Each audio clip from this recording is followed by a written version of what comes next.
We hit 20,160 units.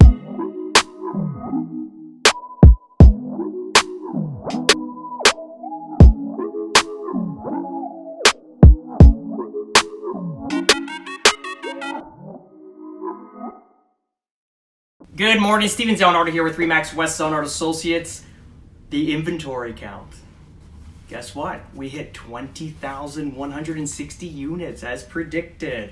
Only 1,060 sold last week compared to last week's 1,600 sold and 19,300 units. So now you're starting to see the tipping point where more inventory is building up and less sales happening. So what's today? May 27th. It's taken us since January until the end of May to build up from about 8,000 units to 20,000 units in the GTA that's for sale. What this means is if you're a seller, you need to get on the market now and get sold, because what's happening is now there's going to be less sales and more inventory, and ultimately what's going to happen is you're going to get less money. This is the prediction or the prophecy I've been stating all year. So good news is a lot of the sellers that I put them on them, we listed them in March, April. They thought I was crazy because there was nothing for them to buy.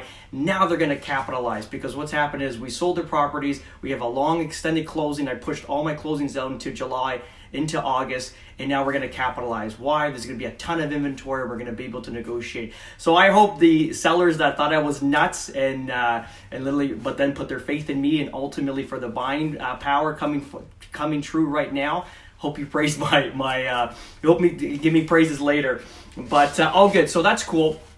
2 weeks ago, we went to Huntsville for the weekend. We had 3 different offers come in on 3 different properties. All fell through. It was simultaneously disappointing in that sale, but that's okay. Last week, going into the weekend we came out of, we actually sold 3 of our listings, which was awesome. So 0 2 weeks ago to hero this week, which is awesome. And not to mention that we did extremely well with the sales of these properties. Actually, the property that we sold conditional last night, it actually sold between 3 to 5% higher than the last sale with a similar house, which is pretty fantastic, right? So we're talking like $30,000 to $40,000 more than the last sale, which is cool. And now we're gonna switch gears. Mind you, we put up 2 more listings last week. We did some price reductions also going in from last week going into this new week. Why? Because there's a ton of interest still with buyers, and I feel we're going to be able to unload our whole flock of inventory. Right now, I think I'm carrying about 13 listings, so I'd like to at least alleviate 5 or 6 of those, and then just replenish the stock, which is cool. But we're going to be switching to buyer's gears, and ultimately, like today, we have an offer going in on a $1.5 million property, and hopefully we can secure that at a really good price, because in the height of the market, the house that we're going to put an offer in we're going for between 1.8 and 1.9 million. I think we can lock this thing at 1.5 million. So it's like a $300,000 to $400,000 difference for our clients purchasing, which is awesome. We're in balance. So just a quick thought. There's a great quote or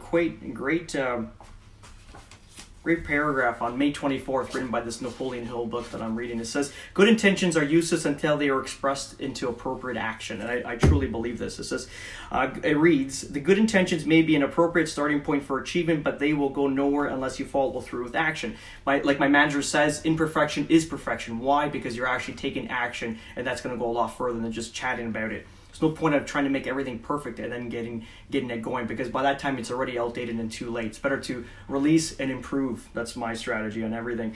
Many people confuse intentions with achievement. After all, it is the idea that is most important. They reason, right? In reality, the most mediocre idea acted upon is far more valuable than a flash of genius that resides only in your mind, because they say the richest place in the world is the graveyard, because a lot of people put a lot of great ideas and never acted on them and put them to rest and never exposing them, right? So it says, develop the habit of action may be difficult at first, but the more you practice, the easier it becomes. And this is another strategy of mine where I did that talk for NLP Canada regarding willpower. It's just, if you improve yourself 1% per day, it doesn't matter what you're doing. Let's just say on weight loss. If you just improve yourself 1% per day, if you know what I mean? If you want to start intermittent fasting, you can just start cutting down half-hour increments until your body gets used to the fast, and ultimately the health benefits will come later. But it doesn't have to be overnight. It can be in 3 months to get like a 16-hour fasting going, so which is cool.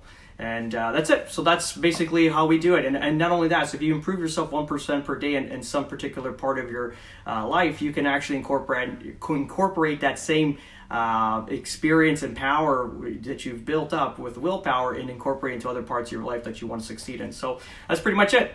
Have an amazing day, guys. We'll talk soon. Ciao.